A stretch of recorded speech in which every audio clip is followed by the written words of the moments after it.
Today we have a guest who's never been afraid to shake things up, Cenk Uygur. Now, you probably know him as the founder and the host of the Young Turks, which is one of the largest news networks in the world. But he's also a Wharton School of Business grad, an attorney turned political commentator. Cenk has built a reputation for his no-holds-barred takes on politics, media, and corporate influence. And today we're going to touch on all of those and more. We might fight, we might hug, we might do both. So buckle up. Keeping It Real with Jillian Michaels. Keeping it real. Cenk Uygur, how are you? I'm great. How you doing, Jillian? I'm not great. I'm going to be honest. Not great. I have a million questions for you, but there's something that I want to start out with. And I am seeing this everywhere. So friends, people really close to me are actually experiencing what they perceive as an apocalypse, and they think they're part of the resistance, like it's the Handmaid's Tale. Mm-hmm. And a friend of mine, I can't even believe, a close friend, posted this the other day. And my wife sent it to me because we both can't. I'm saying this to you because I need some perspective. If you're experiencing this as a person who leans left, or if you think this is as crazy as I think it is, this is a really brilliant man, very successful businessman. Posts a picture, which I'll throw up, of Elon Musk. My heart goes out to you, this move, right? Mm-hmm. And then a Steve Bannon move. Steve Bannon scares the crap out of me. Mm-hmm. So I'm not a Steve Bannon fan, but I don't think he's a Nazi. Maybe I'm wrong, but I just don't think so. How long will it take for all of Trump's biggest supporters to publicly do the Nazi salute?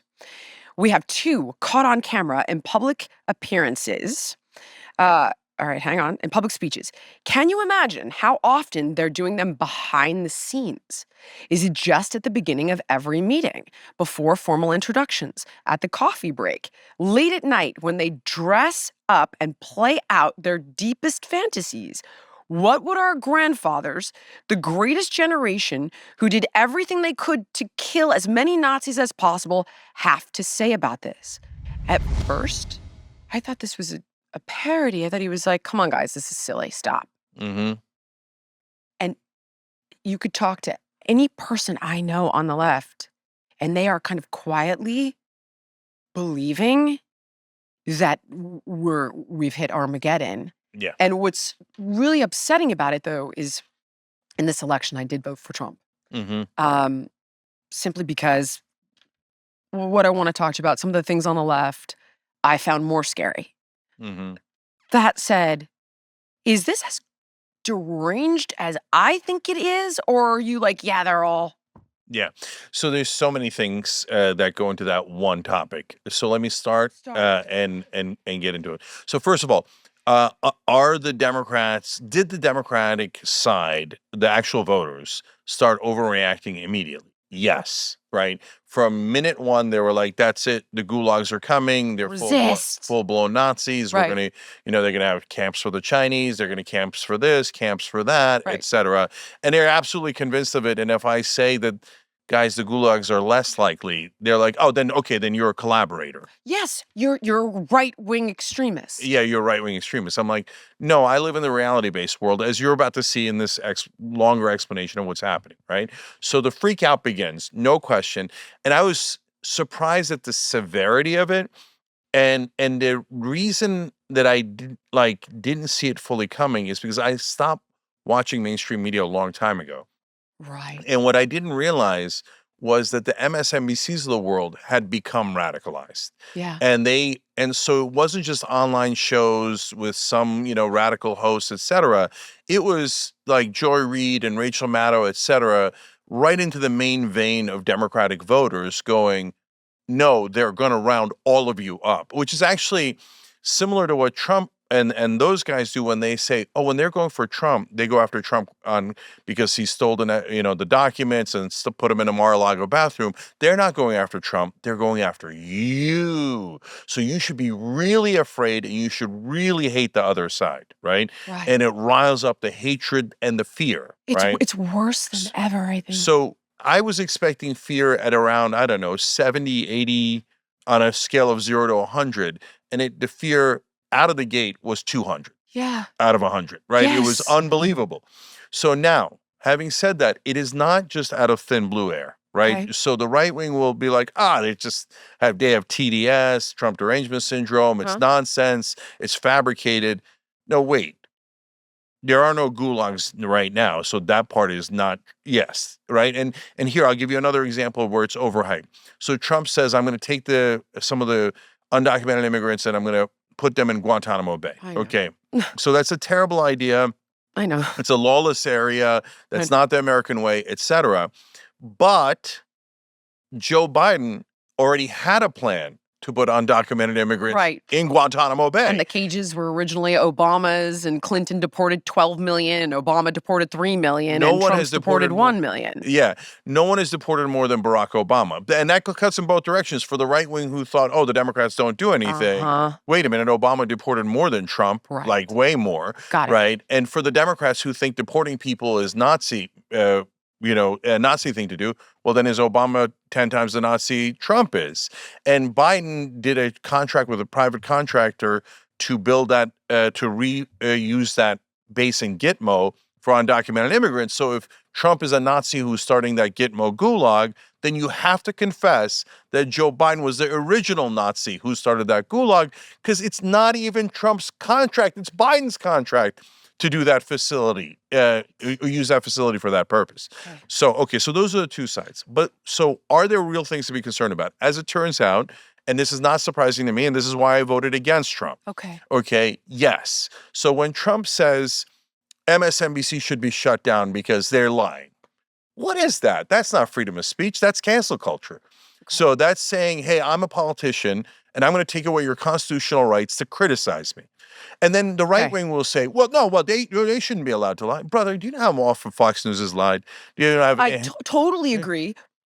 Okay, then I see what you're saying, right? And then I'm going to see you, as though we're playing cards here. I'll see you the taking away of the First Amendment for medical misinformation, which all turned out to be true. It did come from a lab. The mask thing wasn't needed. Ivermectin was relatively effective as a therapeutic for the first strain of COVID. That to me was scarier than what you're talking about shutting down MSNBC, which is why I voted for him, not her. So yes But and keep no. going. I'm that. Yeah, okay, no. That's a great question. So yes and no. Here's what I mean. Okay. Yes on. I agree with you. They should not have shut that information down. So I'm in a unique position where I'm criticizing the Democratic Party and the Republican Party. So That's just why I love you. well, thank you. And some people are going, oh, well, that's honest and that's good. And others hate it. They're like, no, you have to tell me one side is always right and the other side is always wrong and evil, right? So in this case, no, the Wuhan lab, I was like, wait, an outbreak happened right next to one of the top virology labs in the world.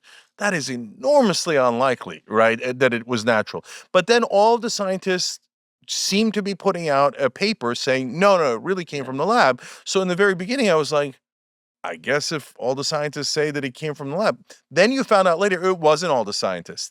It was a couple of scientists and the Lancet Journal or whichever, very serious You're talking about journal. the wet market. That That was Nature, and that was Fauci. Yeah, and they should not have run that, and they certainly should not have done the propaganda that it was all scientists agreed, because all scientists did not agree. And then we found out, yeah, of course it was from look, we don't know for 100% yet, but it is very, very, very likely that it was from the virology lab that the virus broke out. So, I hate it when they insult our intelligence, like Joe Biden's young and dynamic. Guys, we got eyes and ears. He is not within a million miles of young and dynamic, and you sound ridiculous. But what was amazing, Jillian, and that goes and remember, whenever I say something, it also applies to the other side. Okay? I want all of it. This is why I need your voice now because I'm feeling heartbroken that half the people in my life quietly think I'm a Nazi or something. Yeah. I'm like, I am 33% Ashkenazi Jew, which you and I quietly discussed might mean I'm part Turkish as well. But like, what? Okay, Go. so the problem isn't the left or the right voters. The problem is the bubbles that they're in, and where they believe that they're totally right, and they're not getting information about like what's wrong with their point of view or Yes. their facts, etc. So this election was amazing because I couldn't believe that super smart, super educated people on the Democratic side could not see that Joe Biden was in mental decline. Like, how could you not see it? He's shaking hands with a person who isn't there. He did this with an invisible person. He's saying that his uncle was eaten by cannibals. He said that and then we get to the debate and he says we defeated Medicare and his brain falls out of his ear. And even then, a giant portion of Democrats were like, nope, I don't see it. Totally fine. He's the best candidate. I'm like, if that's the best candidate the Yeah. Democrats have, Mhm. then the Democratic Party's done. Finito. Right? Uh-huh. So on the left, they could not see the most obvious things in the world, right? But on the right, that's also true. So when Trump does everything that the right wing fought against, right? Okay. So they hate cancel culture, and Trump starts saying if the news outlet is saying some things I don't like or I'm calling a lie, I should be able to sue them, get money in my pocket for. And I'm like, guys, this is a politician saying the press shouldn't be allowed to criticize them. What if If it's not Trump true, wins though, enough, Cenk? okay, Cenk. okay. So listen, number one, I need to get this through to everybody's heads. I hate that the media lies. My whole career is structured around telling the truth to the best of my ability and pointing out the lies of all the different sides. And by the way, we haven't even talked about the biggest liars, which is the corporatists that run mainstream media. I can't wait to get They have the biggest, most central lies that creates this entire theater that we're seeing. Okay.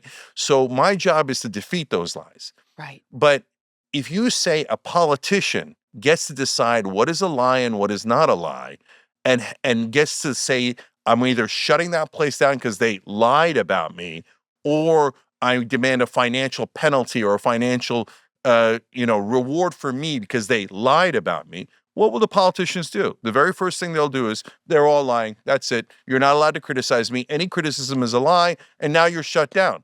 And the minute they shut one outlet down, everybody's going to then panic and go, okay, the politicians are the best. Yay, politicians. And remember, it's not just for Republicans. Once you set the precedent, then Democrats get to come out and go, anyone who says Joe Biden is old is lying. And you say, oh, come on, they can't do that. No. What they'll say is, you don't know that he has dementia. You don't have a medical record saying he has dementia.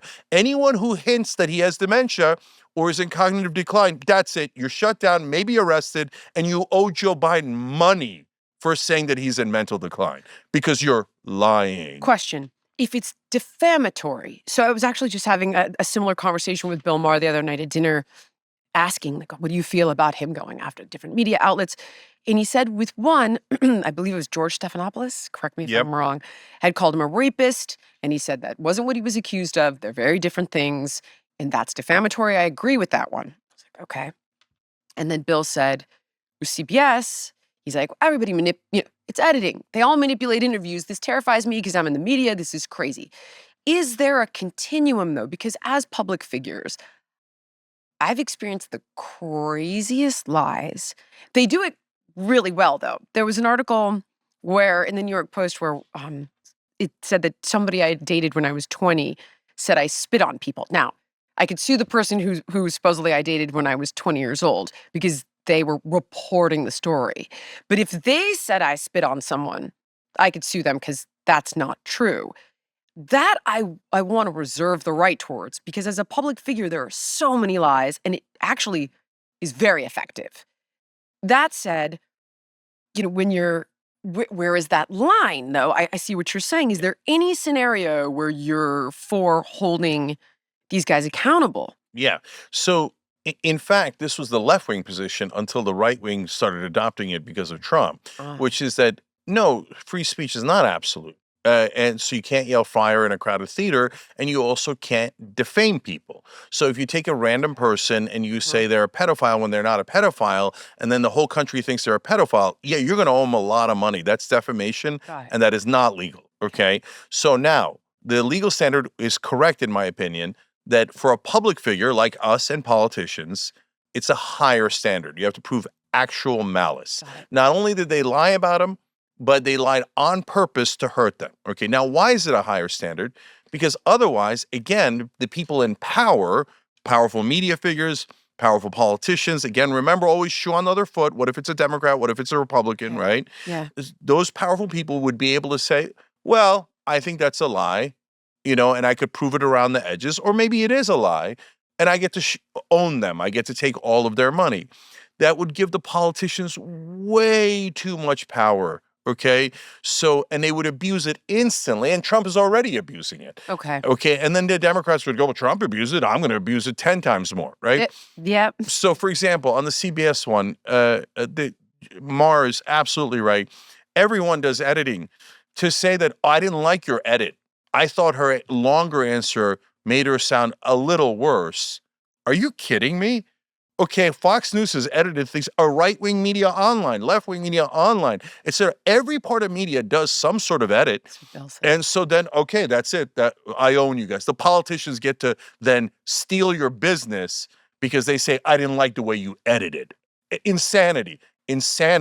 Okay, so we definitely cannot have that. That is super dangerous. And they're all And that is biased. cancel culture. When Right. they say, I'm going to cancel you because I didn't like the way you edited, I didn't like what you said, then Elon came out and was talking about how 60 Minutes, he didn't like something they said. And he's like, maybe we should arrest their reporters. No, brother, no. Oh, I mean, it doesn't get any more that. cancel culture Okay, than arresting I didn't reporters. catch the arrest the reporters. Okay, Yeah. so See, this is the part that I missed. Okay. yeah, and Good that's to- why that's we why I need. want to listen. That's why we need to have these conversations. So on the Stephanopoulos one, look, I have had the most outrageous lies told about me by every single part of the media ecosystem, and I've never sued for defamation. So like that, he did sexual assault, but not rape. And he called it rape, even though by some legal definitions it is rape. I would say, hey, I wouldn't have called it rape. Okay. But that's a very, very defensible argument. And you're going to say that was actual malice? And there's no way they would have proved that in court. ABC just panicked and was like, oh, okay, here's money. And that money's going into Trump's pocket. I mean, they're saying it's going to go through some charities where his, people that are allies of his work, et cetera, et cetera. Okay. But some of it goes straight to his pocket. So now politicians are making money off of saying you're not allowed to criticize me? No way. Look, Jillian. Okay. I want to play Go ahead. devil's. I actually want to give you the part of me that I feel like when I listen, Kamala beat Trump in that debate. 100%.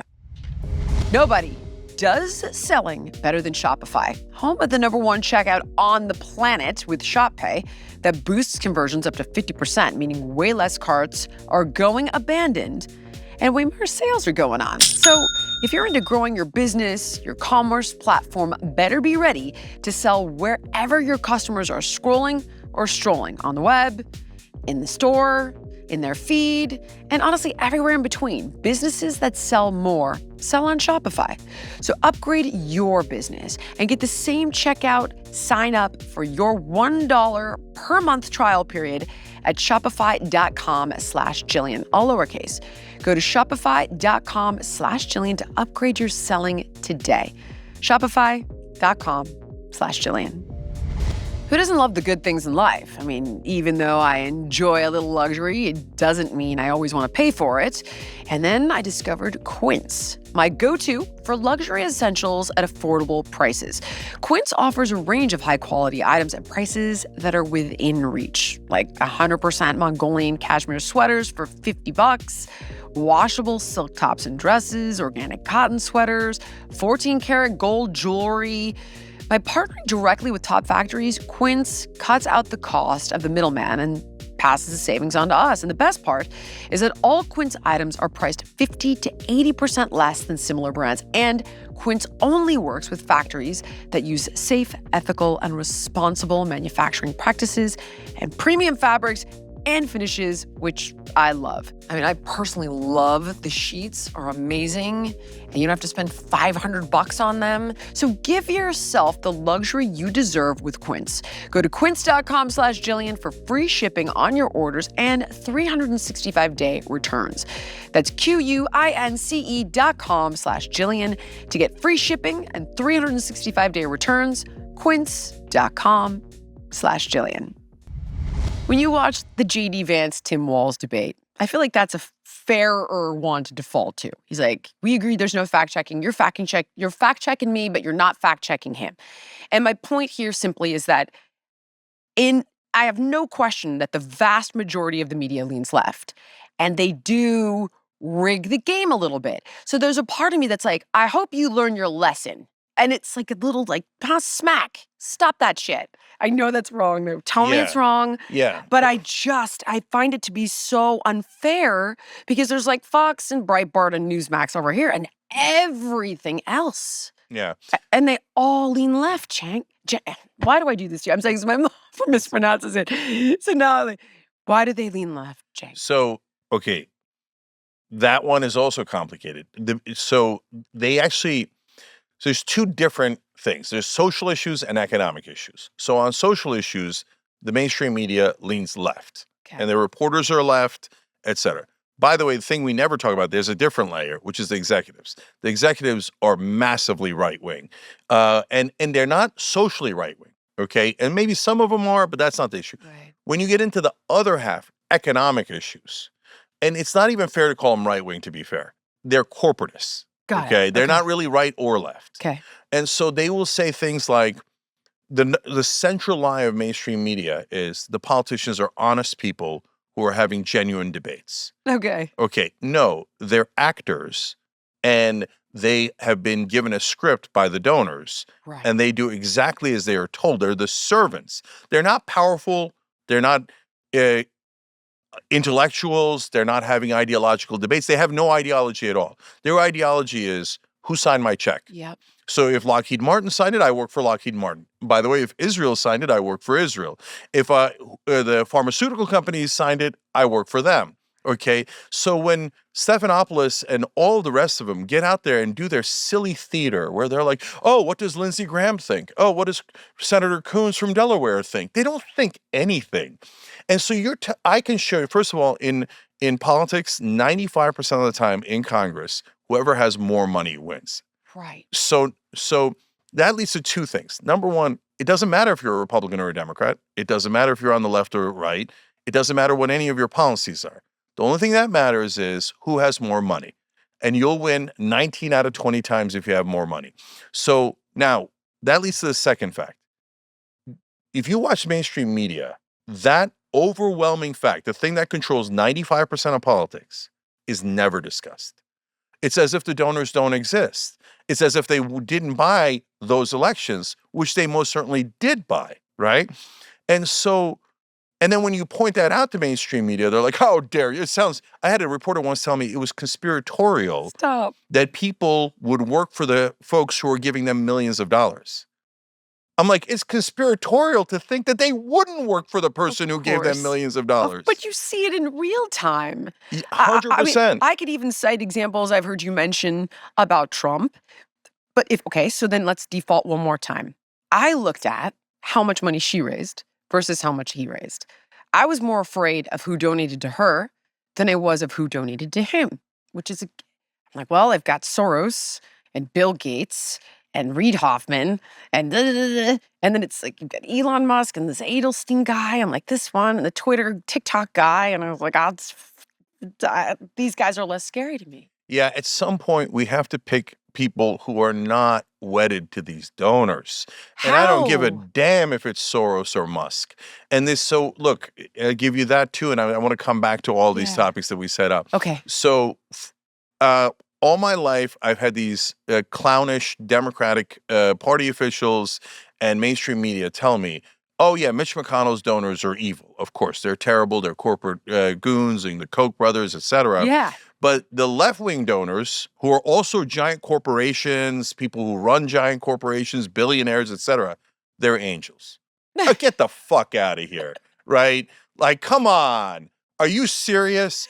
And the thing is, I would go on NPR, and they were dead serious, and they were outraged that I would say that Nancy Pelosi's corrupt. Oh, she's horribly corrupt. They don't think, and that's what I mean by the bubbles. In the NPR bubble, I know, you're right. they You're right. find that to be an outrageous right-wing conspiracy theory. And I'm like, guys, let me get this right. Mitch McConnell takes $1 billion in donations throughout his career, and you guys condemn it, right? Yeah, oh, yeah. Nancy Pelosi takes $1 billion from corporate donations.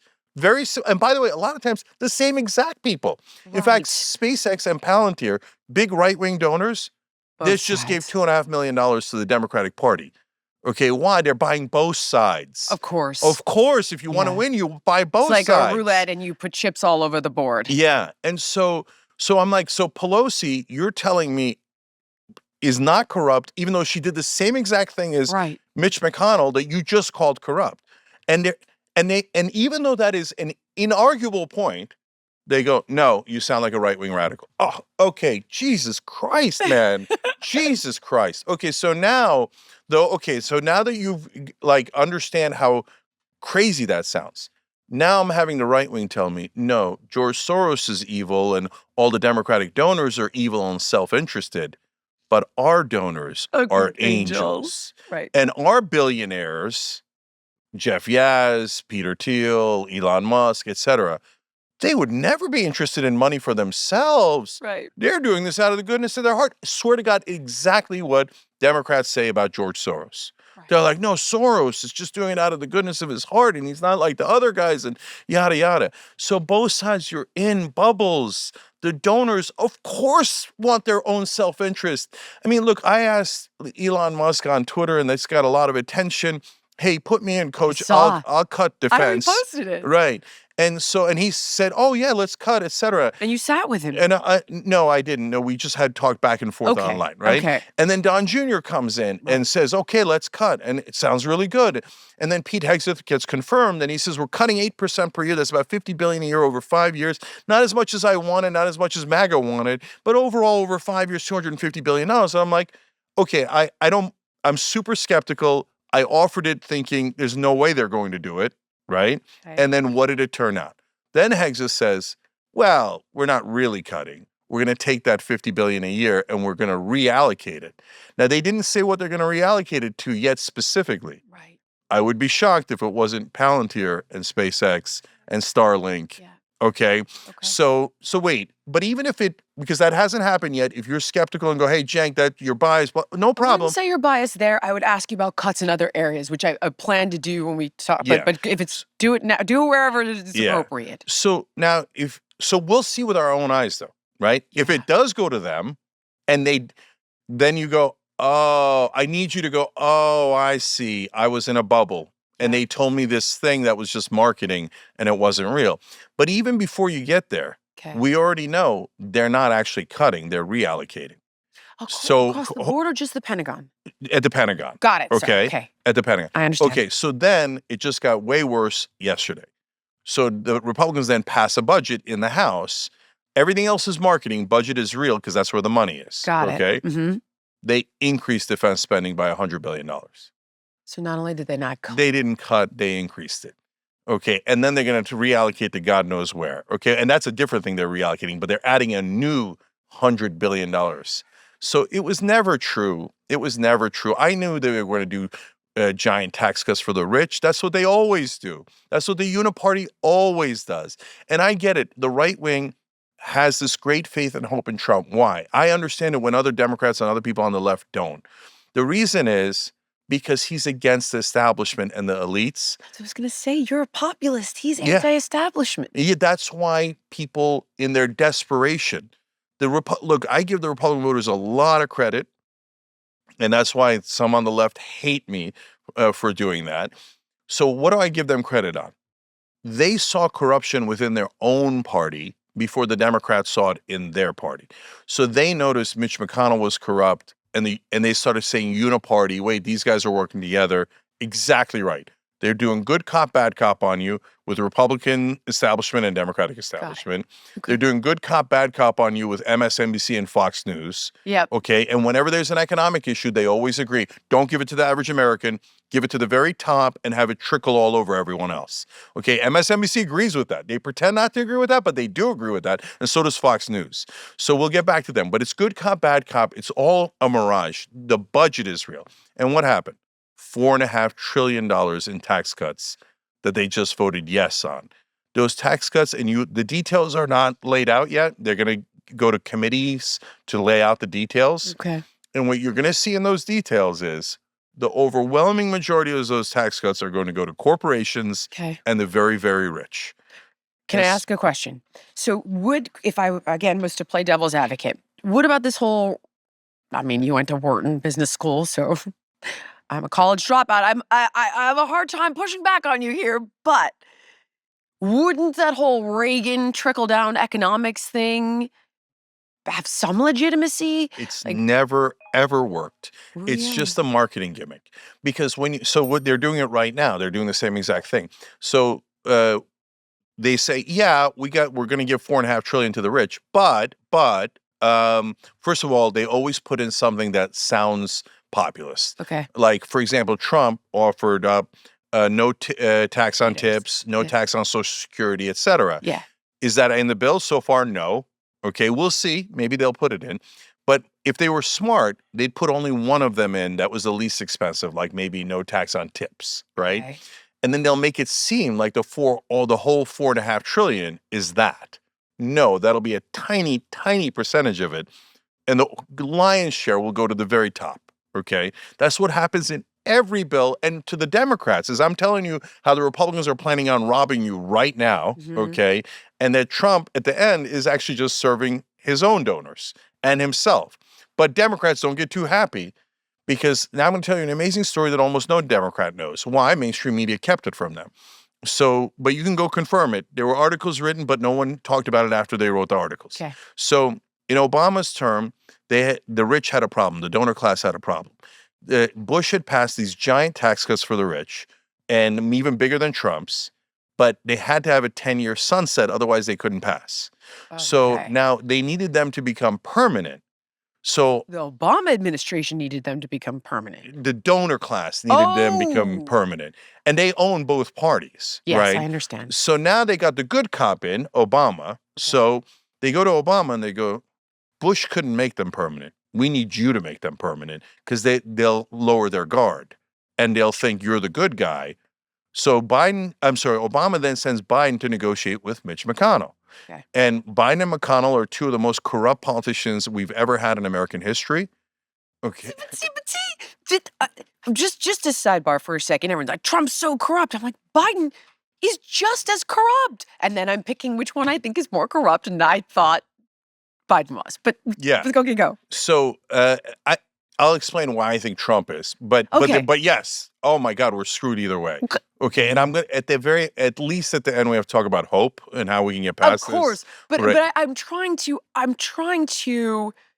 There's such a disconnect, Cenk. It's like people think that the people who voted for Trump are Nazis, and I'm thinking you have no. We're choosing between evils, and I feel like at my pendulum there was less with Trump. And I'm also a health person. I mean, you saw all of that and why that unfolded. And so I have a bias leaning in that direction and what have you. But I was just talking to a friend and she brought this up. And she feels that this SAVE Act, where you have to present a birth certificate, could prevent 69 million married women from voting. I'm like, there's no shot this is real. There'll be documentation. You could provide a marriage certificate because I guess that the name has to match.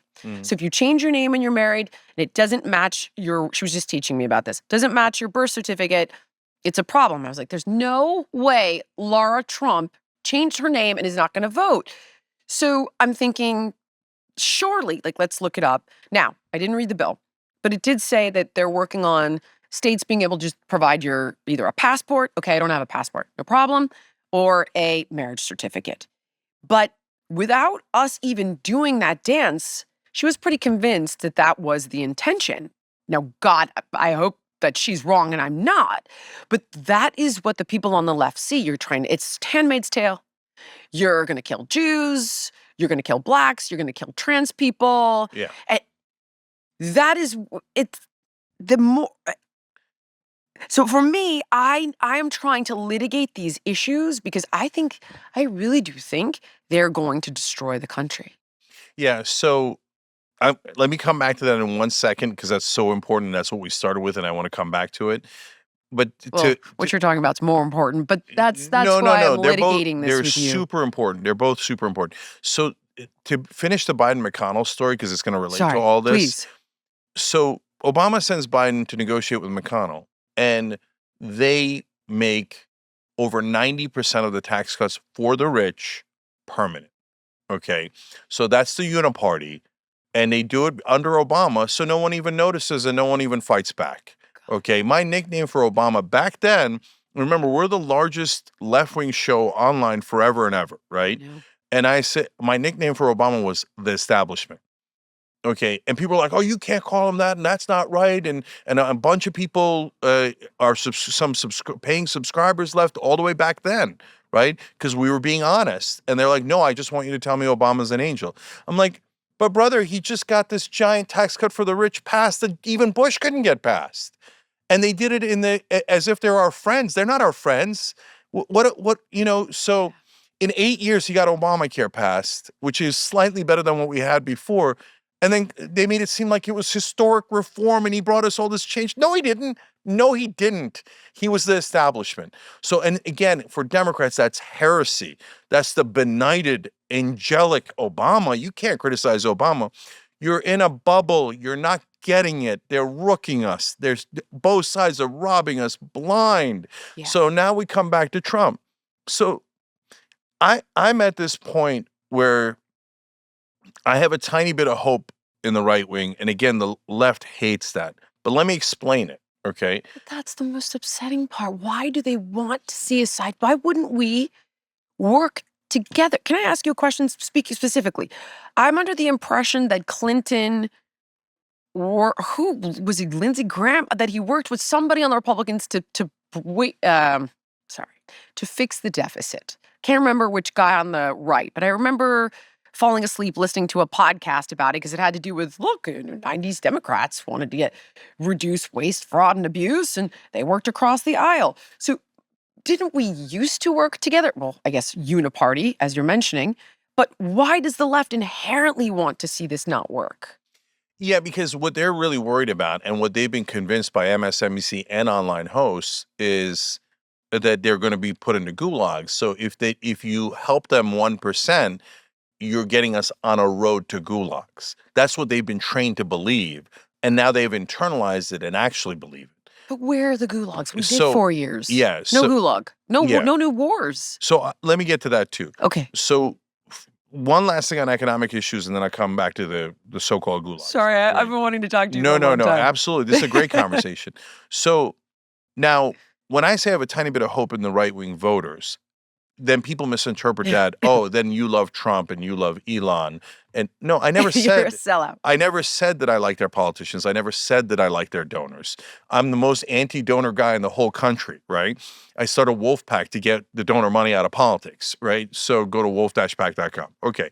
So I knew Trump was going to propose a $4.5 trillion tax cut. I know that the great majority of that is going to go to the wealthiest people and to corporations. They cut corporate taxes in his first term from 35 to 21, which is monstrous because we're going to have to pay that. He added 8.4 trillion to the deficit in just 4 years. No one has added more to the deficit than Donald Trump. You can go look that up. Wasn't this a COVID thing though? Like we couldn't work and we had to do the stimulus packages and. So the stimulus packages added to the deficit because of COVID, both under Trump and Biden. Okay. But Trump had already built up $4.8 trillion extra in debt before we got to COVID. Why did the economy feel so much better? Yeah. So debt and the economy are not directly related. Debt just means the economy is going to blow up on you later. Got it. as you accumulate the debt, Okay. right? So, and by the way, other than inflation, the economy was pretty healthy under Biden as well. Now, that's a giant asterisk on inflation. My only point is that this uniparty is maintaining a house of cards. Yes. And it looks like it's okay for now as they siphon more and more money to the top. 100%. And at some point, it's going to collapse. Right. And so, and I think that there's a chance it collapses under Trump. I think there's a good chance it collapses under Trump. And then I don't want the uniparty and the establishment blaming populism, which is definitely what they're going to do, because Trump isn't doing populism. If he said, okay, tax cuts only for the average guy, and no one in the higher brackets is getting it, and no corporations are getting it, I go, oh, okay. Now we're doing populism. If he said we are actually cutting defense, okay, now we're doing populism, right? So instead, it looks like there's going to be about $800 billion in cuts for Medicaid, which is not at all populism. You could agree or disagree on cutting Medicaid, how much to cut Medicaid, but that is not popular. That's taken from the average guy, and why? In service of tax cuts to the very top. Okay. So right now you mentioned, wait, but they're cutting in other places. Yeah. Right. Like they're so we've all seen the podcast or the news show where you get the list of crazy shit that, oh, we gave it to an opera in Amsterdam about a trans mouse that married a pansexual camel. I mean, we've all seen that.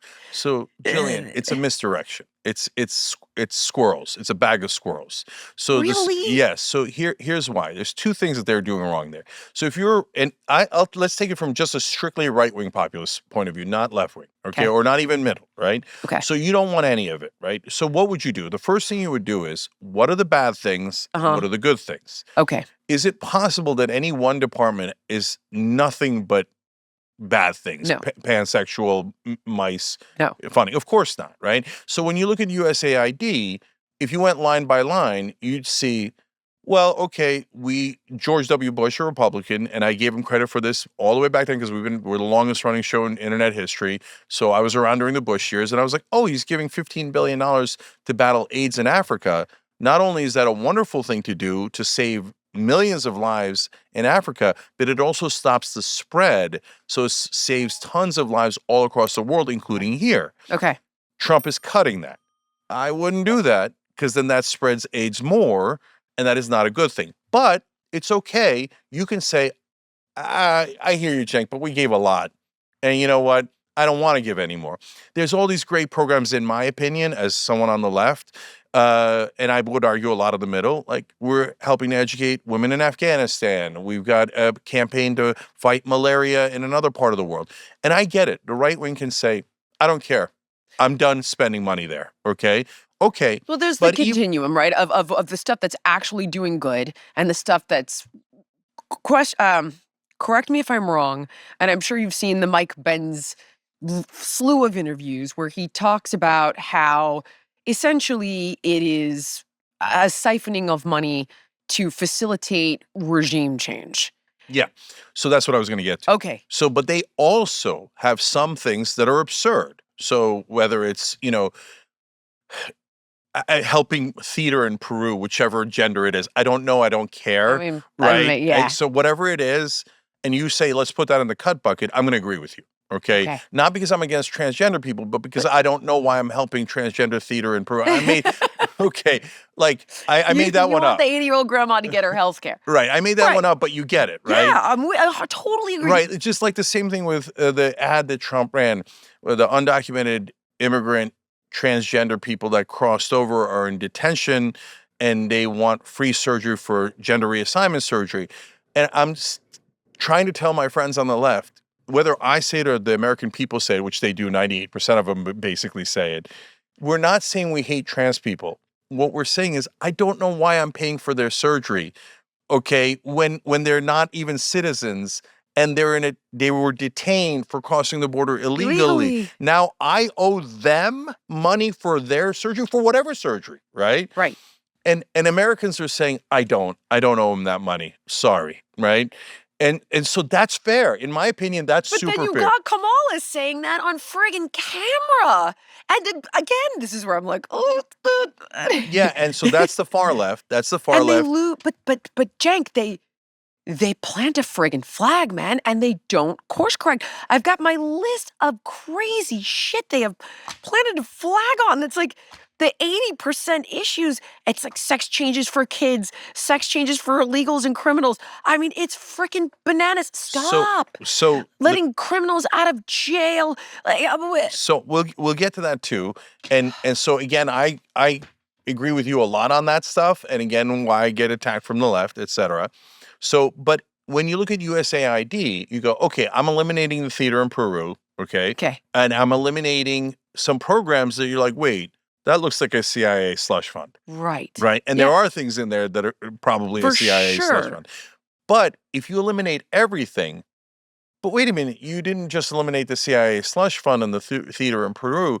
Not only did you also eliminate AIDS treatment, malaria treatment, et cetera, but you also eliminated, as it turns out, the programs that were going to the churches that were doing an amazing job of helping the poor and the needy across the world. And by the way, you could even say then, look, I've now looked at it. I see what I'm cutting. And I'm still okay with cutting it. You know, I'm going to help No the poor problem. and the needy here. I could, you know, we've got veterans in the street. I mean, Yeah. we put our own oxygen mask on first. I understand that position. There might be some stuff yeah, it's a continuum. It's like, right? Yeah. So problem number one is when you cut blindly, you cut the money to the churches as well as to theater, et cetera, right? So I you're understand. cutting blindly, and that doesn't make sense. You want to cut the fraud, waste, and abuse, but you don't know what that is in the beginning. So if you cut, you're going to cut things that you shouldn't cut, but you're also going to leave behind things you shouldn't leave behind because you never even bothered to check what was fraud, waste, and abuse. It's like if you're removing a tumor from someone's brain, you have to be exceptionally precise and careful. Exactly. Got Okay. it. And especially when it's the government and it affects real people's lives. Okay. Understand. But even when you say, all right, Cenk, I don't want to do nuance. I get it. I cut up a part of the brain I shouldn't have cut, but whatever, right? I hated the tumor so much I had to get it out, right? Yeah. Okay. I'm still, it's a drop in the bucket. When you take all of those cuts together, it's going to be like 2% of the $4.5 trillion. Really? And it's meant to distract you. It's meant to get you to think, oh, it's okay. We did cuts. And so in the budget, always look at the budget. In the budget, there's a theoretical $2 trillion in cuts. First pause, wait a minute. There's $4.5 trillion in tax cuts, only $2 trillion in cuts. And according to reconciliation, the way that the Senate works, it has to be deficit neutral. Okay. Right. So if you've got 4.5 on one side, but two over here, you got a $2.5 trillion. $2 That's going to get added to the debt at a minimum. So that's when Republicans, and they've done it for 50 years, and Democrats have played along for 50 years, go, oh, trickle down economics. So, yeah, supply side. And these magical thinking where if you cut taxes on the rich, we'll all magically get more tax revenue. No, you won't. You'll get less tax revenue. And how do I know that? We've done this a lot of times. And every time they cut taxes on the rich, we do not get more revenue. We get less salaries revenue. don't go up. No, in fact, salaries for the average American, there's a big giant asterisk there. Salaries for the average American, adjusted for inflation, haven't gone up in 50 years, okay? That's why the country's so angry. But the establishment, the people in media and politics don't see that anger. Why? Because the giant asterisk is pay and salaries for the top, for executives, et cetera, have gone way up. Got it. Okay? Yeah. So everybody in Washington is like, what do you mean? We all got super rich. This economy is amazing. Market's doing great. Because they're in a bubble. And they don't know any normal people. They don't know anyone in the middle of the country. Right. And they don't know that now a house, if you're a young person, It's impossible. it's impossible to buy a house. Impossible. Okay. And there's so many factors that go into it. So when the right wing, go back to credit for the right wing voters, they noticed, wait, I think it might not just be Pelosi and Biden that are corrupt. I think McConnell might also be corrupt. Wait a minute. I think that the establishment Republicans might be working with the establishment Democrats. Wait a minute. This is a uniparty. I want to drain the swamp. Yes, and drain the swamp. Exactly. Unfortunately, they picked the wrong guy, right? Okay. So, but that instinct was correct. And if you're on the left, don't call them Nazis for having the right instinct. So now on the left, they say, yeah, but they don't realize that Trump is corrupt and even more corrupt. But guys, one step at a time. Do you realize that Biden and Pelosi are corrupt? You don't even realize that. right? So Okay. now you're blaming them for not realizing Trump is corrupt when you haven't even fixed your own house, right? Got it. And so get out of your bubbles. And so why do I say Trump is corrupt? Because the proof's in the pudding. Okay. And Cenk, so I prefer what he's doing. Like, okay, hold on. no guys in women's sports. I'm like, oh my God, thank you. And the earth is also round. Mhm. It's a new dawn. It's this insanity that is, we're, okay, everyone's outraged about Kennedy. Not a doctor, not a PhD. Neither is Xavier Becerra, who was previously running the head of HHS. Where was your outrage? Oh, he's questioning the safety of vaccines. Okay. First of all, I do believe a large part of that it was a red herring because it was a small part of the bigger picture.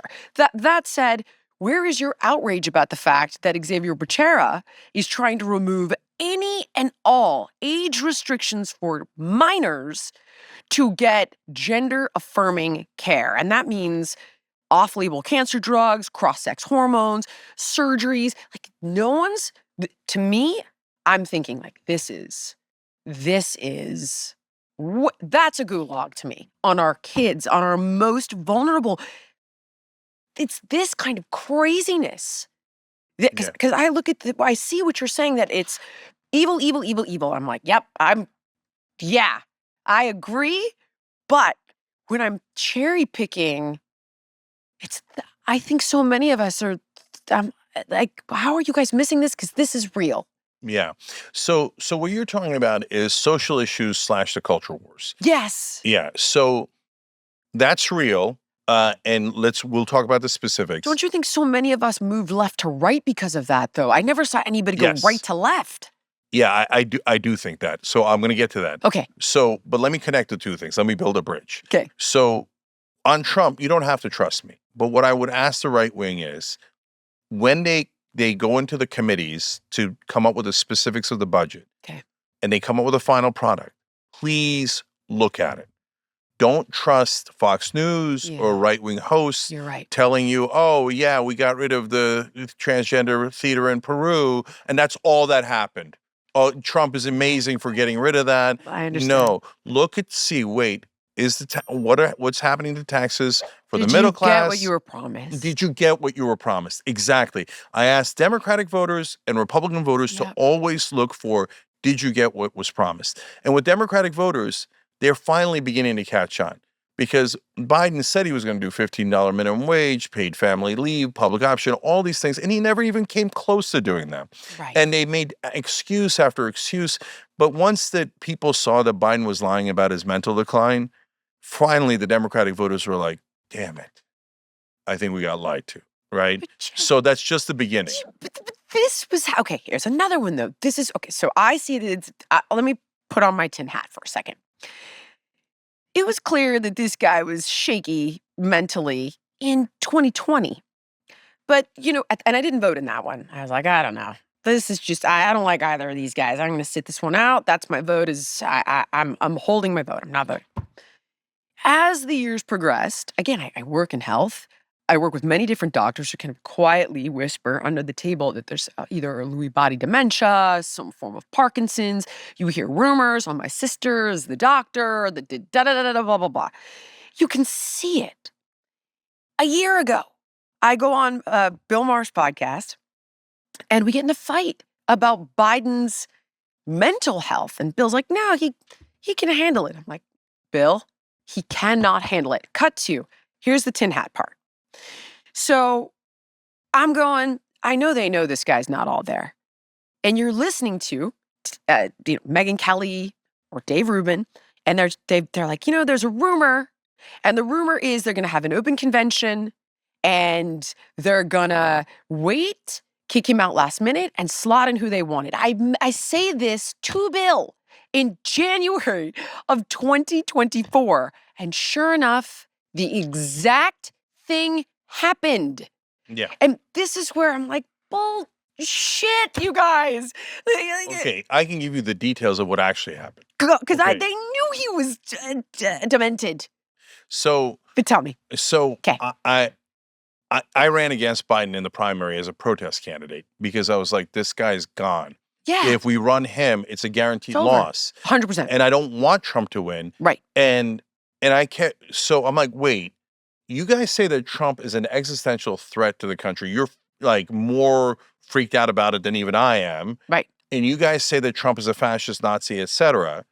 But you're going to run a guy with obvious mental decline against him? Well, that's a guaranteed loss. And a guy who's in the mid 30s in approval rating. So just, okay, now this is politics 101 for people who are professionals in Got it. politics, Go. right?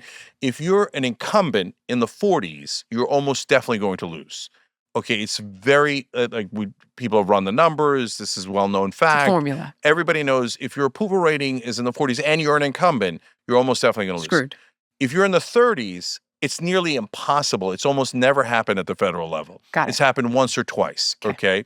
So all those professionals that are in the Democratic Party, they all know Joe Biden has no chance of winning, okay?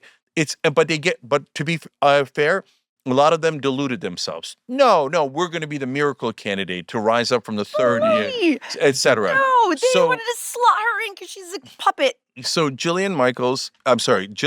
So what I wanted to Julia Michaels. Yeah, Yeah, okay. Spot on. I don't know why I said the whole name. I like it. Okay. I mean- So Jillian, what happened was in 2023, Okay. on the Young Turks, I started a petition to push Biden out of the race I love it. because it's already super clear in 23. Yeah. Okay. People thought, oh yeah, we figured it out during the debate. No, it was obvious a year before the debate. Right. Obvious, right?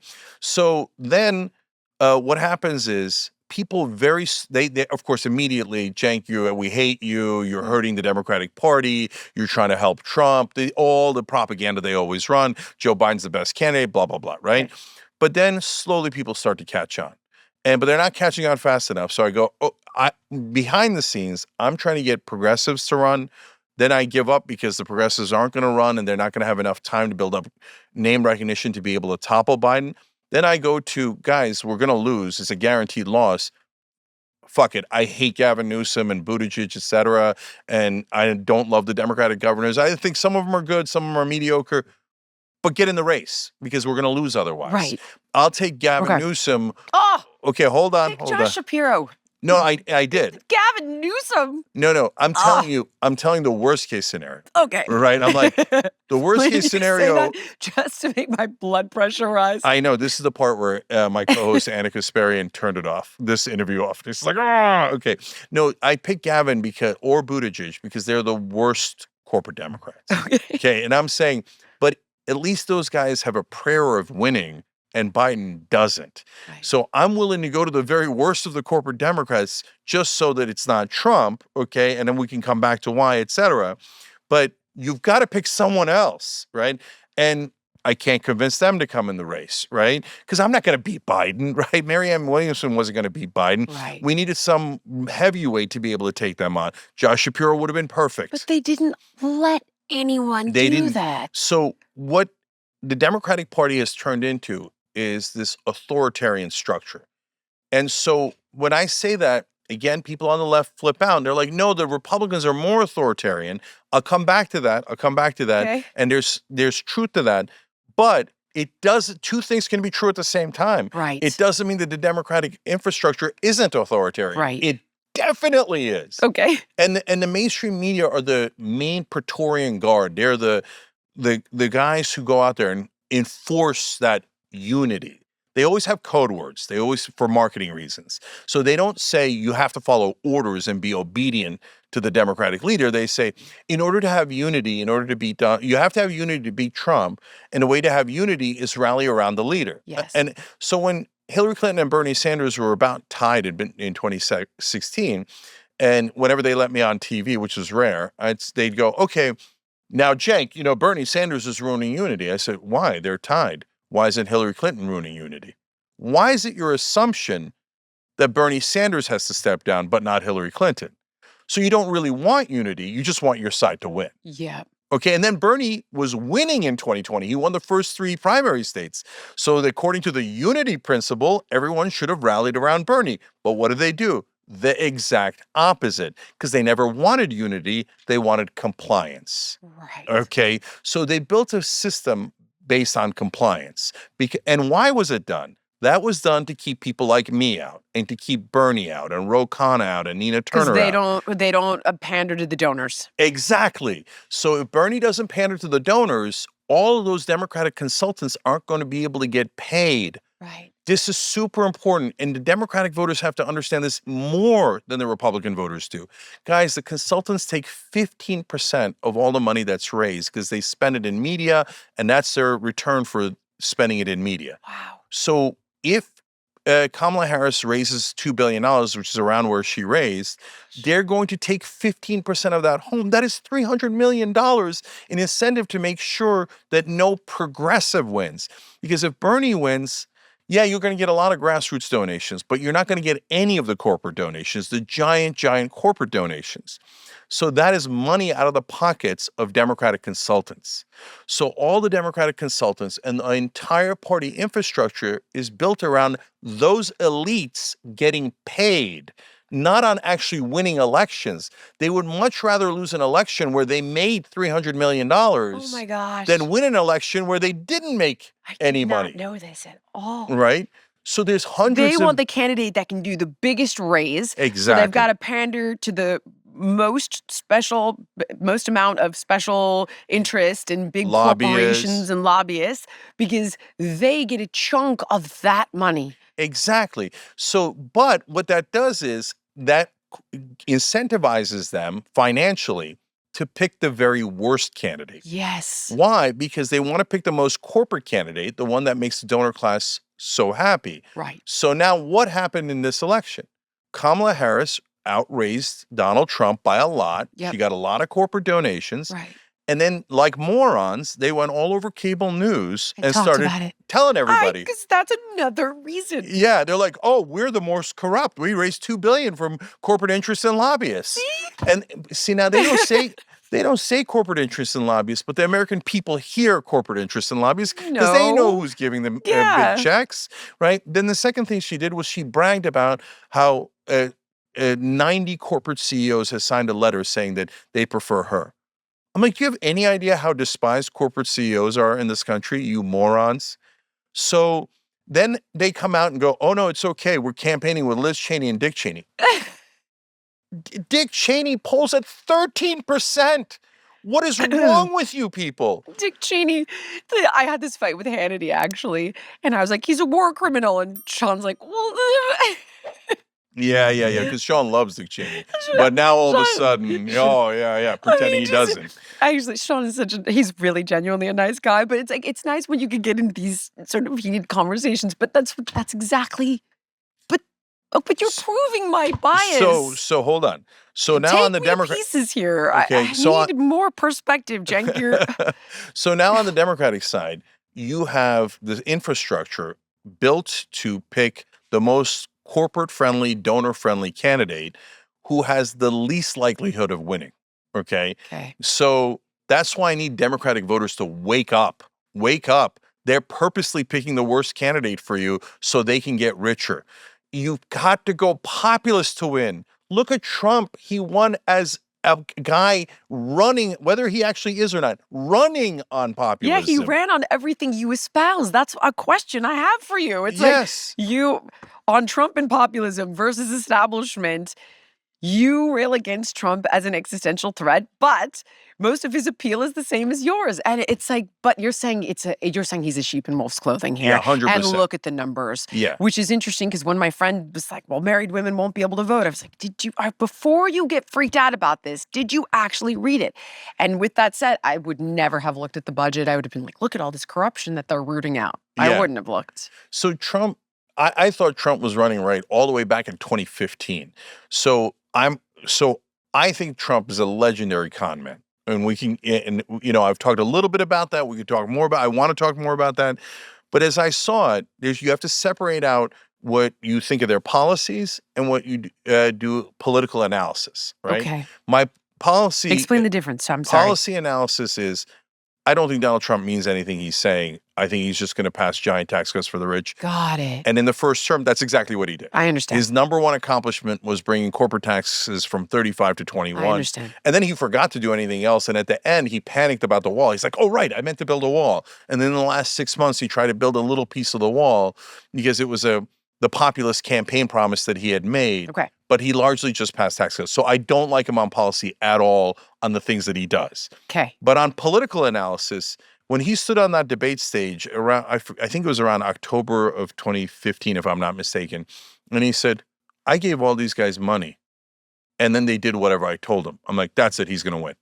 Okay. And at the time, I remember that. And he talked about tax loopholes that all the rich use because he uses them. yeah, Jillian, you have to remember at the time when, I've said these things in 2013, when Bernie was polling at 1%, I said, Bernie can beat Hillary Clinton in 2016, 3 years later. Everybody's like, you're nuts. That's the craziest thing I've ever heard. No way that's going to happen. Right. And he came within a couple of points of beating her. Now in Trump, at the time, Trump's actually polling well. So take credit away from me because he's already polling really well. So it's not that hard to see. But everyone's in their bubble. Yeah. So the Republican establishment is thinking, this bozo reality talk show host. No, they're going to pick Jeb Bush or Marco Rubio. 100. Right. I thought so too. Right. They're not going to pick this like Donald Trump, right? Yes. Democratic establishment is thinking the same thing. Mainstream media is thinking the same thing. So when I say Donald Trump is going to win the Republican primary in October of 2015, people think you're crazy. We're still 3 months out from a single vote being cast, right? And they're like, you're nuts. It's never going to happen because he's just... American people want experienced politicians. I'm like, on which planet? Not the American people that I know on this planet. They hate the politicians. They're like, oh, that's ridiculous. Everybody loves the politicians. No, they're going to pick Rubio. They love the politicians. Jeb Bush, he's got the good family name. I'm like, they don't like that family name. You guys are on La La Land. And plus, I'm like, look at the polling. Trump is winning every poll. They're like, oh, it'll never last. I'm like, yeah, but why wouldn't it last? Because they'll realize he's a reality show clown. No, he's a reality show clown to you, but not to the average person. They just view him as a successful businessman. And Cenk, a person who saw them. And what I mean by that, I remember still being pretty entrenched on the left, 4 years back, a friend came over and her boyfriend was a Republican and in an interesting debate, and he goes, do you realize that the whole middle of the country that you guys call the flyover states here in California, these people work 2 jobs, they go to church, they live paycheck to paycheck, they keep the country functioning, they drive the mail, they fill the gas, all the things, right? You shit on these guys all the time. You call them ignorant. You throw them away. And Trump spoke to them. And you know something? By the way, I didn't realize. I kind of never thought much of it. I was a little bit, being gay, I was a little bit freaked out by religion. And my wife happens to be Roman Catholic. So I've learned to appreciate tradition and culture and heritage and community and the good parts of it. But being gay, you're like, oh, you're going to take away my marriage and whatever, so I don't know about you. That was my one sort of concern and bias that I used to hold. But when he said that to me, I thought, my God, I have probably been pretty dismissive about this vast swath of the country that are good people just trying to pay their bills and do their thing and live their lives. And the Democrats used to speak to that group, and then they managed to marginalize them and call them racist. And you saw, I can't even believe this, Tom Hanks on SNL basically implying they're all racist. Mm-hmm. In that skit where he's got his MAGA hat on and he won't shake the Black Jeopardy host's hand or whatever. Trump spoke to them too, though. Yeah, he did. So, and that was smart politics, and that's why I thought he was going to win. But why aren't the Democrats doing that? They're still calling them transphobes and racists and... So what happened then is the authoritarian infrastructure that was built so that Democratic consultants and leaders could get paid more. Okay. Then was used on social issues because they had already gotten everybody to comply. So then you were not allowed to disagree. You were not allowed to say Bernie Sanders over Hillary Clinton or Biden. Now you're not allowed to say hey, maybe undocumented immigrants who are trans shouldn't get free surgery. Right. You're not allowed to say that. Right. Okay. And then a curious thing happened where the establishment guys who I have deep problems with started joining forces with the far left. And so then in California, they did something that was so strange. And so we started calling it out on the Young Turks. Yep. And again, people say, oh, no, you guys don't help the right wing, et cetera. So, we all wanted police reform. Why did we want it? Black guy after black guy getting shot, Right. killed, Sure. etc. And not just black people. One of the worst we ever showed was a white guy in a hotel room crawling on his hands and knees, and the cops shoot him anyway, totally unarmed. And I'm like, look, you've got to retrain the cops. Remember in the old days, you'd see in the 1970s and 80s, they'd say, freeze, put your hands in the air.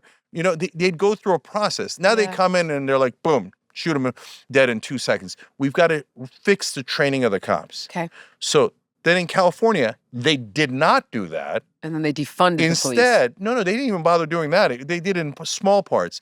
But instead, they changed some felonies into misdemeanors. Right. And I'm like, wait, who asked for that? No one asked for that. Right. But that wasn't the problem at all. And they're like, no, let's take these thefts and a whole bunch of other things that used to be serious crimes, and now let's make them misdemeanors.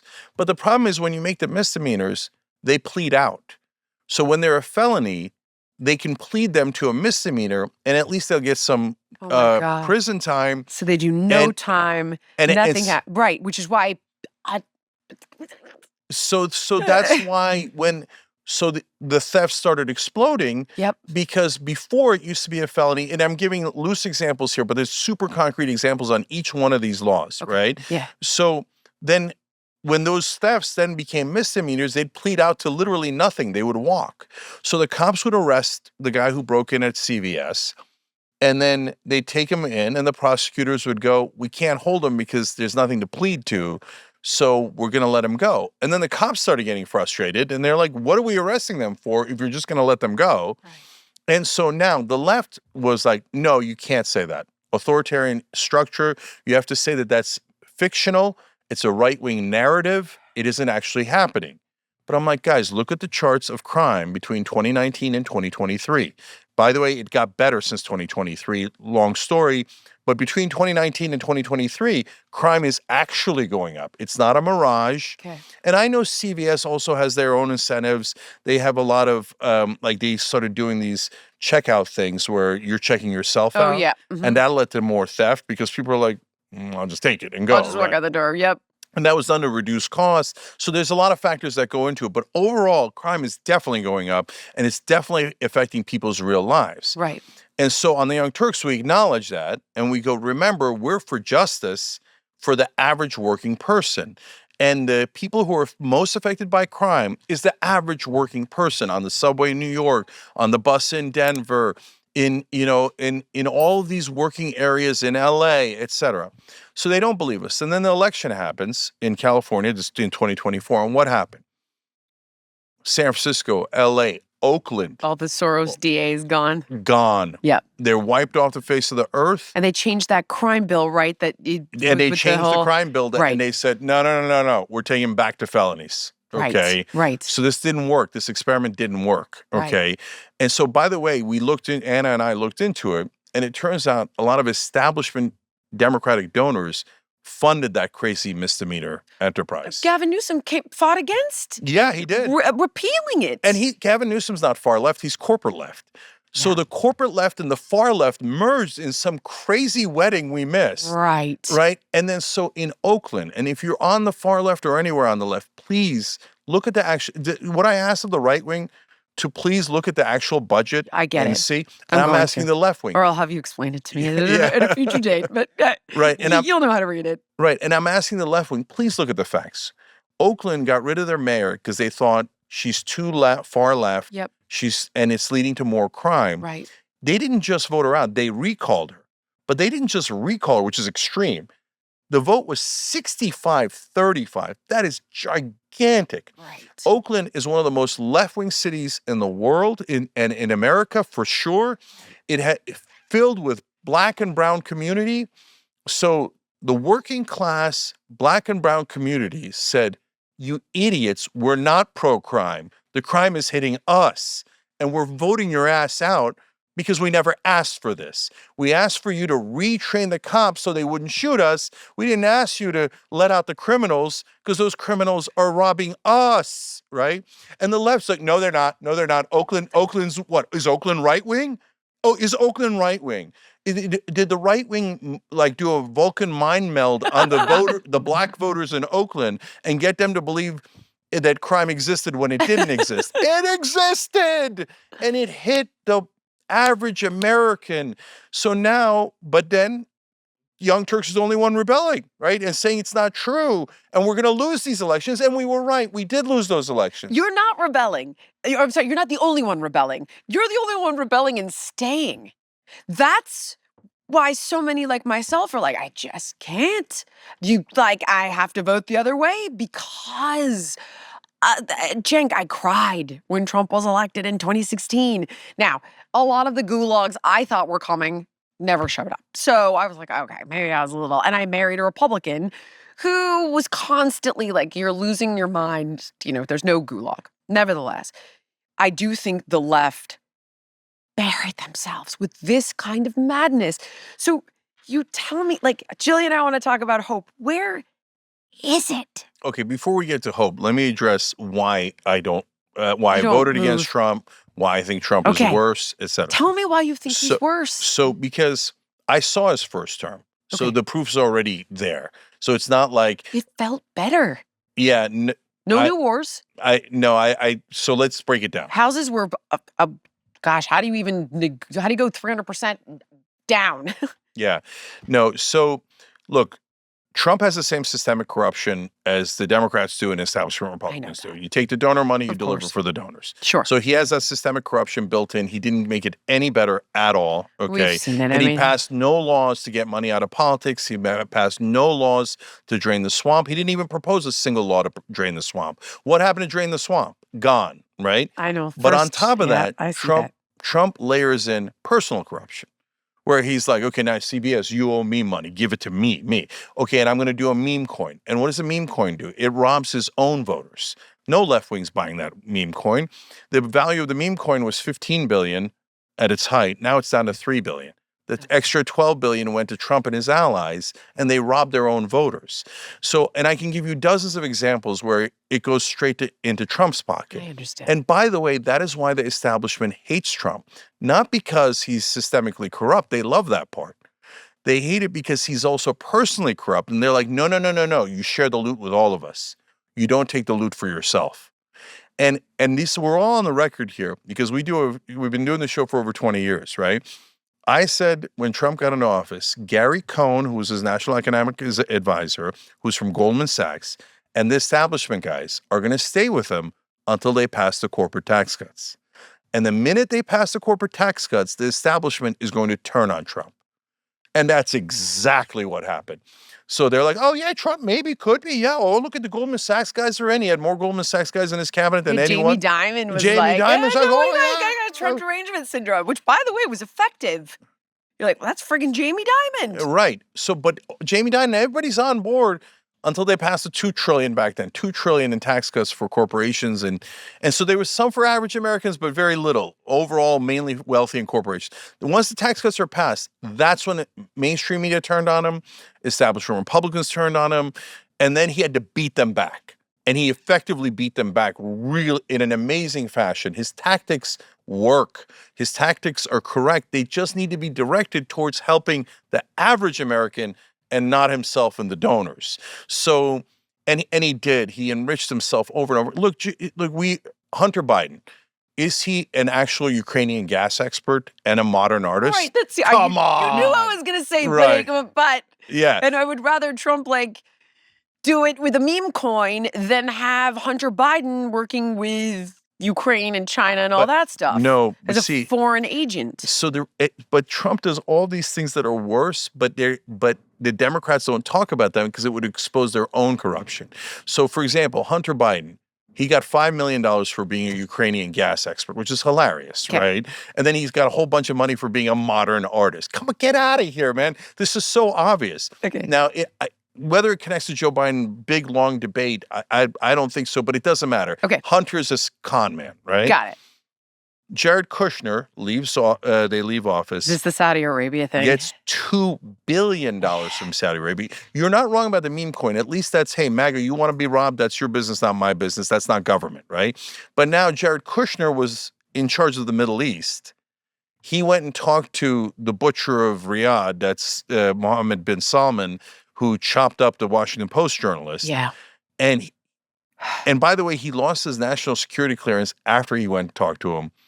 And all of a sudden, a lot of our allies in Saudi Arabia were arrested by Mohammed bin Salman. Okay. So I know only that he took this money, and I know nothing else about it. So they do a ton of favors for the Israelis, of course. Right. Right. Anti-Israel. I mean, he moved the friggin' They did $1 embassy million. You know why? Because Sheldon Adelson was his top donor and had given Heard you him talk about that. $100 million in 2016, Yeah. $100 million in 2020, and then his widow Miriam Adelson gave him $137 million. Wow. In 2024. That's why he does that insane Gaza plan where he's like, yeah, we're going to put American boots on the ground. And he talked about how we were going to help Israel clean up the unexploded bombs. And that's when I was right. Right-wing MAGA went, no, we're not. No, we're not putting boots on the ground in Gaza. And let them deal with their goddamn unexploded bombs, not us. We're not going to have Americans die there. And I'm like, attaboy. There you go, MAGA. That's actual populism. Now, they need to push back a lot more because Netanyahu is about to slaughter people in Gaza and West Bank. And even if you don't care about that, you should. But even if you don't. That is one that I've been trying to have two people, because I feel like it's like 33% Jew, a lot Arab, whatever the hell percent it is. And I know.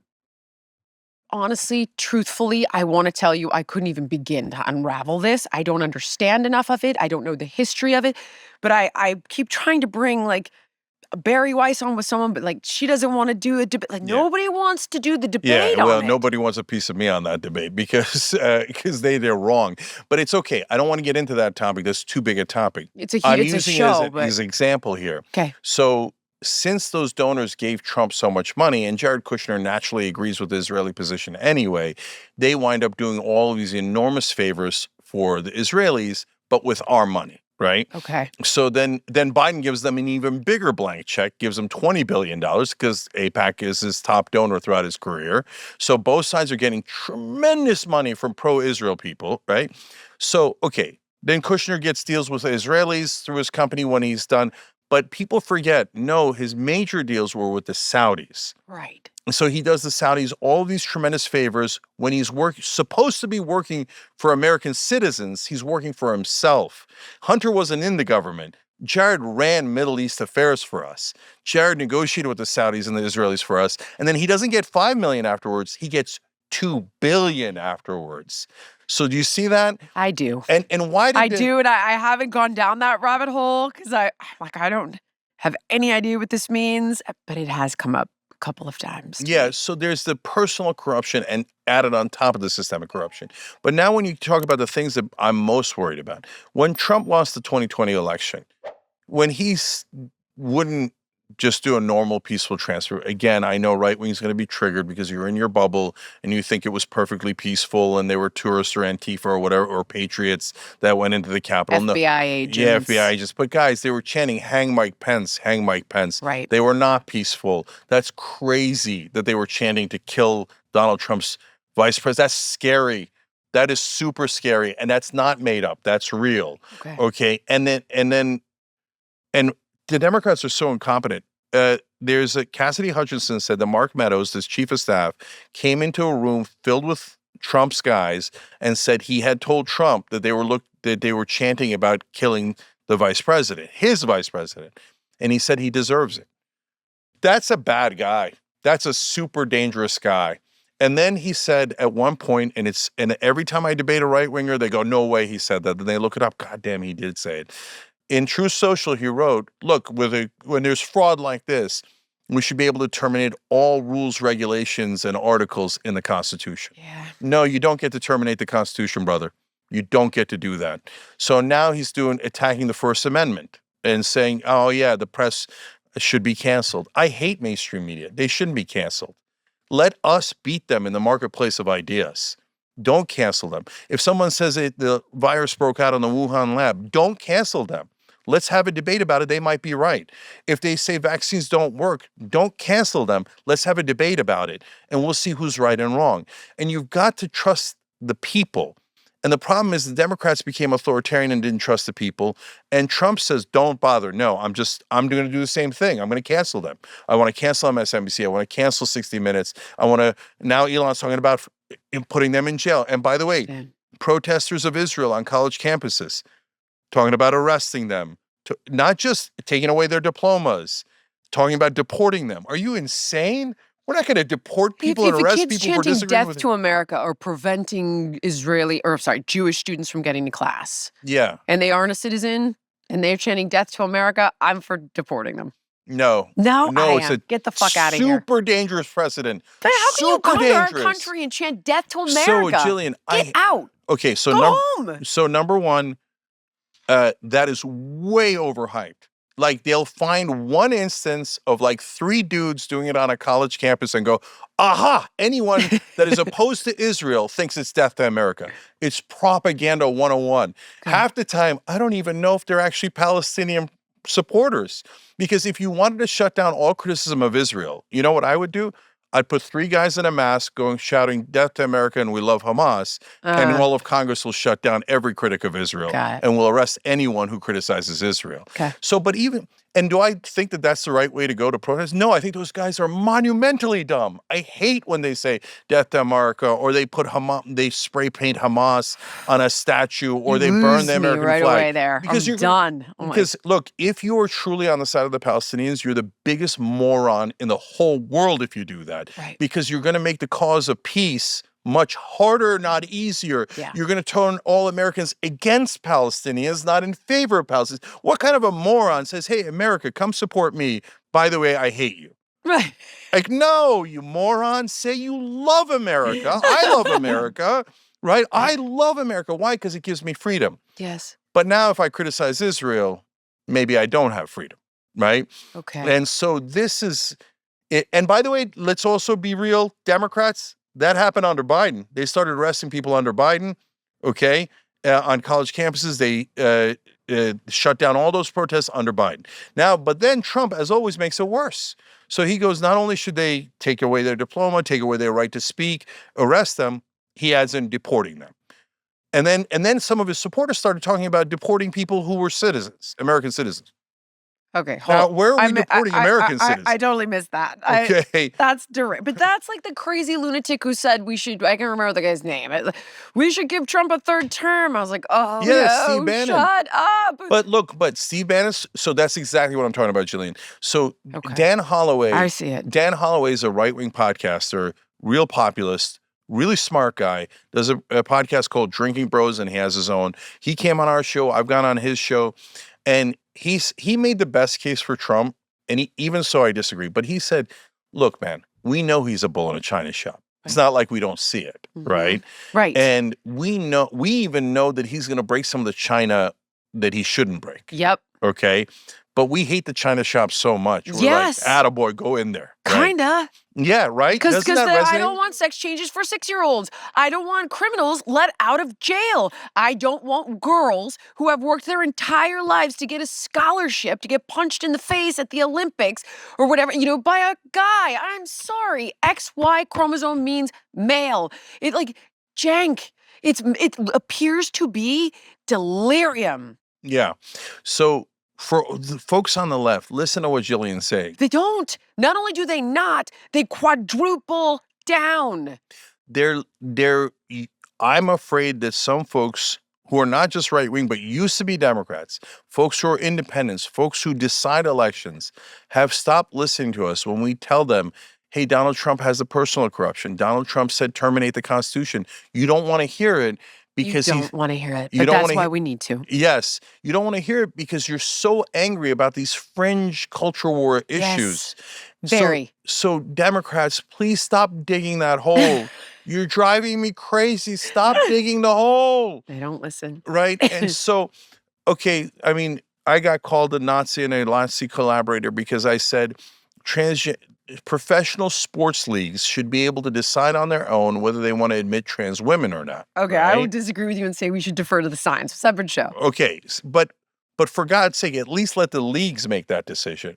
And the left was like, no, we should force the leagues Okay. to include trans women in women's sports. But that's not a constitutional right. I don't have a right to play in the NBA. You don't have a right to play in the Well, WNBA. Biden reinterpreted the Title IX language, which was a loophole, I guess, where a government agency is allowed to do that. Yeah. Whereas then you had Trump put that executive order in and attach it to federal funds. And I don't even understand if he's allowed to do that. I tried to figure it out online for about an hour and gave up. But I guess they litigated in court. Yeah. But And so some on the left, I mean, one of our hosts, Piers Morgan, asked her, so are you okay with Leo Messi playing in women's sports? And by the way, he said it in the most extreme way, if he declared himself a woman tomorrow, even without hormone therapy or anything. Doesn't work. I'm telling you, I could give you 19 different studies that Okay. show it's not effective. So first of all, my opinion is, are you nuts? Like if you put Messi in, he'd score 20 goals a game. If you put LeBron in the WNBA, Right. with or without hormones, he'd score 200 points a night. Okay, and I've read the studies. They always say, "Oh, there's studies," and they never read them. If you read the studies, the ones that are the most on the side of letting them into the leagues, all the studies say inconclusive because there was only 7 of them. I That's could your send best case you scenario. 19 of them. Right. Like a perfect example is one on grip strength, which is an indicator of overall strength. And the long and the short of it is they took trans females who had been on puberty blockers, cross-sex hormones, and then they took trans males. So women, biological women who became men that were also on puberty blockers and cross-sex hormones, and the biological males still had 17% greater strength. Of course they After did. years Of of, course. of medicalization. And that's Bone one density. of 19. Exactly. Bone density, muscle Lung structure. capacity, everything. I mean, it's so. And then So we what got. do we do, though? Hold on. So when they got to the absurdity of Floyd Mayweather going into women's boxing, if he declares himself a woman. Do not say yes to that. Do not say yes to that, because they're going to hurt someone. And when they do, Right. you're going to lose the country even more. 100%. Then you're not protecting trans rights. You're walking them backwards. We had the bathroom thing and the military thing solved. I think that they should be able to go into the bathroom that they appear to be, right? If you're a The bathroom thing, I agree with that. Like that's like a who cares? No one's assaulted. There's no case of anyone being assaulted by Exactly. a trans person in a bathroom. And this is 100% with you. However, in sports, this is a flat earther conversation. So, Jillian, that's exactly what I'm saying. So, since they insisted that Floyd Mayweather should be able to go, Mike Tyson should be able to go into a ring with biological women if he has puberty blockers, etc., that made people go, oh, forget it. Then I guess they're wrong on the bathrooms too, and they're wrong on the military. No. You made it worse, not better, by sticking to an absurd, extreme position that is both indefensible logically, Agree. but also, whether you think it's right or wrong, you're driving 98% of Americans into the other camp. 100%. So why would you want to do that? Well, why are they doing it? Because the authoritarian structure has been set up and you're not allowed to disobey. But what are we disobeying? Who set the rules on trans people participating in professional sports? When did we vote on it? When did the left wing get together and vote on it? And then they also said the same thing about crime. You're not allowed to say that crime actually has gone up, even though it has gone up. Right. But when did we vote on that? When did the Democratic voters say that they were pro-crime or that they wanted you to not talk about crime? We never did. But that's why I brought up the California elections that just happened. Because when we did vote on it, it turns out not just the general population, but the most Democratic voters in the country, Oakland, San Francisco, LA, were on our side. And they said, no, crime is real. We don't want it. And we're voting you out. So the radical, whether it's the far left or the corporate left that claims we speak for the left, we speak for all Democrats, when they actually run into an election, they get slaughtered. They don't speak for Democrats. They don't speak for the great majority of the left wing in this country. Right. They're radicals, and they say you have to be a radical, otherwise we're going to call you a Nazi. Call me anything you like, all day, every day, but I'm not going to agree to be a radical. I'm not going to agree to have deeply unpopular positions. I'm not going to agree to drive more voters to the Republicans. I'm not going to agree to your insane strategy. And You're so, staying and you're fighting for it, man. You're like a person that stayed in California. Like when Anna, like all of us left and you're staying in there and you're fighting for it. I mean, I commend the shit out of you, but so then let's end on hope, okay? do it. So for me, look, it could have happened in the Republican Party, and maybe it'll happen in the next primary, but I think it's a lot less likely. But so I think in a Democratic primary, a left-wing populist must rise. You don't have one. So that's my job to find one, Good. okay? Don't give me Jon Stewart. Okay, He's part of the problem. okay, hold on.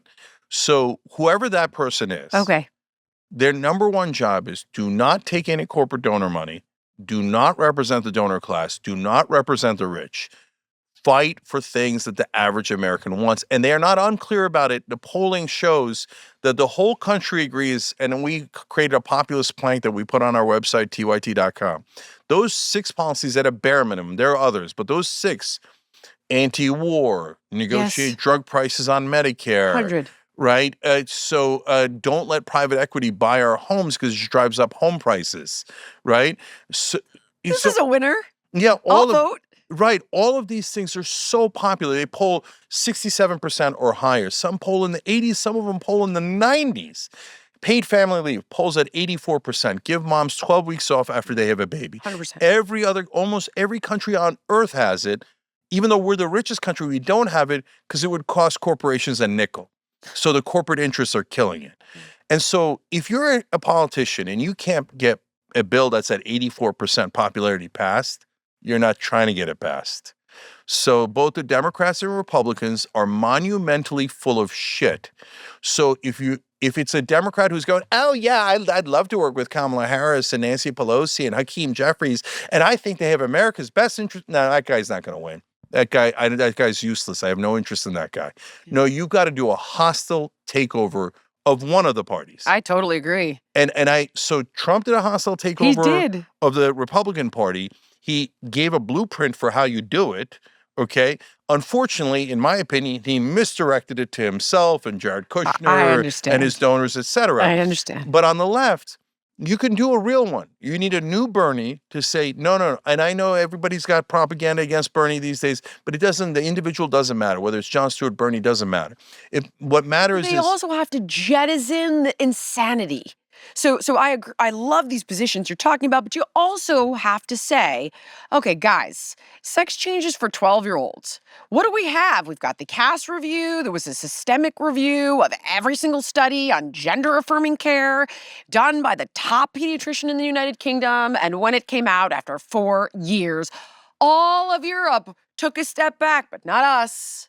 We doubled down because it's a bazillion-dollar business, quite honestly. As you mentioned, it's like these things come together. But nobody calls. You have to do that too.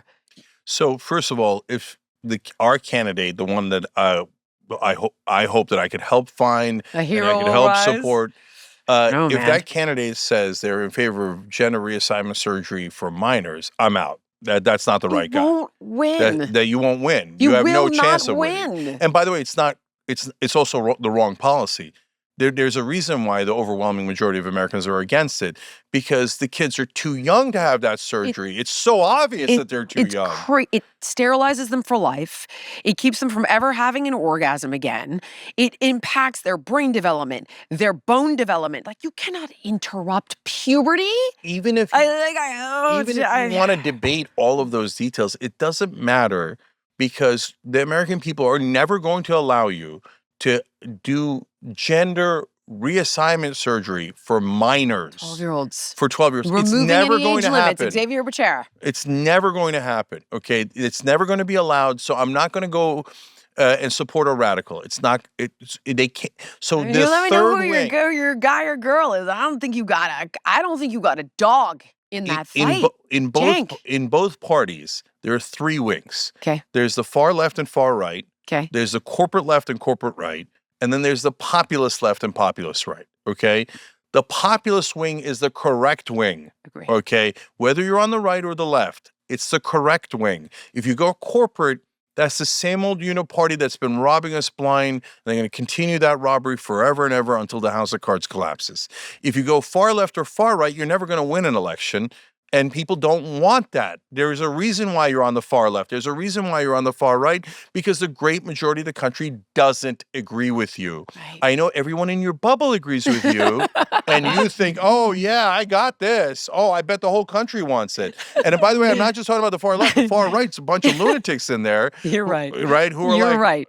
oh, yeah, I bet the country wants, X, Y, Z. We just interviewed Linda Lee yesterday. She was a Democratic donor that now has switched over to being a Republican bundler, et cetera. And she's like, I switched over to the right because they were so welcoming and inviting. Yes. But she said, as soon as I got in there, the far right started attacking me and started saying that I'm a Chinese agent. I've yet to have that happen, but we'll see. What do? We continue the conversation. Truthfully, you and I were joking before we sat down, and I kind of want to end with this. I've been trying to pull friends from both sides off their exceptionally polarizing media feeds. And our joke was if I could get them to watch the Young Turks, like that's how you save the country. Well, I mean, I love that. I'm not going to argue with that. No, okay, so the real quick plug, and then I want to get to the content. So, yeah, if you watch us, we're on YouTube 6 to 8 p.m. Eastern every day. Now we're getting a lot of folks who are independents and even conservatives writing in going, man, you guys are honest. It's like Call balls and strikes. Like even the things I don't agree with you on, Yep. I don't doubt that you honestly mean it, right? And that you're trying to get to the truth. 100. And so sure, I would love it if you watch the Young Turks, but find any news source that is critical of both sides. Because if your news source is telling you that one side is 100% right and the other side is 0% right, they're not telling you the truth. That is, there's no way that that's true, right? Yeah. So look around, find people who are willing to be critical but be productive as well, and give credit where credit is due. And another thing that drives the left crazy is sometimes Trump will do the right thing, and I'll go, well, that's like Steve Bannon says, don't cut Medicaid. Now, he wants to cut Medicaid, and he says it, but he says don't because it's a bad idea. I'll take the win. You don't want to cut Medicaid? I'll take the win. Don't cut Medicaid, right? So wherever there's a win, give them credit on the win. If you say they're bad guys even when they do the right thing, you lose all credibility. Yeah, it's like a spoiled cred wolf. Yeah, and that doesn't mean you have to agree with Steve Bannon on everything else. You fight him on everything else, and you take the wins. He says we should increase corporate taxes. I'll take that. That's a win. I'll take that and fight him on everything else. Now, in politics, before we vote on anyone else, whether you're right or left, for God's sake, the number one rule is follow the money. The money is everything. Everything else is distractions. So this transgender issue we're talking about, do you know that out of 500,000 athletes at the college level in the NCAAs, only 10 are transgender? Okay. I do know it's like 1%. It's like way less than 1%. To take that rarefied air spot, the scholarship. Meanwhile, okay. Bobby Kennedy goes in to HHS. We're talking about vaccines. That's important and interesting. We're getting distracted by trans issues. But wait a minute. The number one problem is we can't negotiate drug prices with Medicare companies, and that's costing us trillions, literally out of the pockets of American taxpayers and into the pockets of corporate executives. Trillions. Benefit managers. Yeah. So that's what matters. They're distracting you with the 10 athletes. I think they're distracting with the vaccine debate too, but I agree with you. I understand. So, and if Trump, for example, like if Trump wanted to be popular, I could show him tomorrow. If you negotiated drug prices, which you should in a free market, people would love it because all of a sudden their drug prices would be lower. If you gave people paid family leave, it's moms that you're helping when they're making a family. People would love it. Yeah. So do the things that are popular, but you'll see, unfortunately, he won't, because unfortunately he's the same as the other guys. He just had a better story. He's a better marketer. I'm holding out hope. And by the way, no problem in holding out hope. I'm holding out hope. And if he wants to paid family leave, I'll help. Cenk, you're fantastic. I hope we can continue having these conversations. And I love watching your show, and I learn so much, and you keep me very grounded and very centered, and I cannot thank you enough. Thank you, Jillian. Love this conversation. Thank you so much for watching. If you enjoyed the podcast, please like, comment, subscribe, and share. And make sure to let me know what guests you want to see on in the future.